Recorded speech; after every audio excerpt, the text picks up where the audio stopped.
Ang sanado usa ka liquid concentrated fertilizer.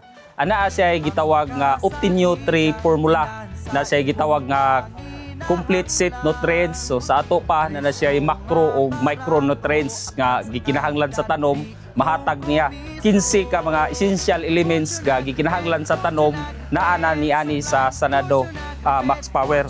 Ikaduha, si sanado gitawag ko ni siya og chelated. So bot pasabot luto na ni siya, di na ni siya kinahanglan pa nga tubigan, di na siya kinahanglan pa og kanang yung dugay nga kuan, makaon na kini sa tanom kini si sanado. Ikatulo, si sanado is gitawag po ni siya og kanang nanotechnology tungod kay gipagagbay nga dali nga makaon diha sa sulod sa atong tanom.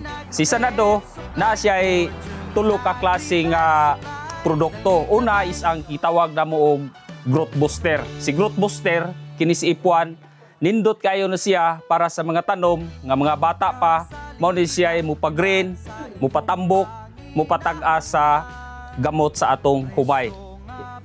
Ikaduha, kini nga tong ipto gitawag po ni namo og growth booster, blossom booster. Si blossom booster mao ni siya ay taas kayo ni siya og phosphorus. So sa ato pa kini siya mao ni siya yung patabang mo enhance ga atong humay, tag-as ug atong humay pod lig-on og resistensya atong humay. Ug ang ikatulo kini gitawag nato og F3. Si F3 is nindot kayo ni siya is recommended ni nato para sa mga tanom nga nagbunga diha pod sa atong mga humayan nga nagbunga, mao ni siya mupatabang nga mupabug-at, mupahamis sa atong humayan. Ang sanado nga produkto mapalit kini sa tanan nga Fortune Agribit Supply. Daghang salamat Fortune Agribit Supply.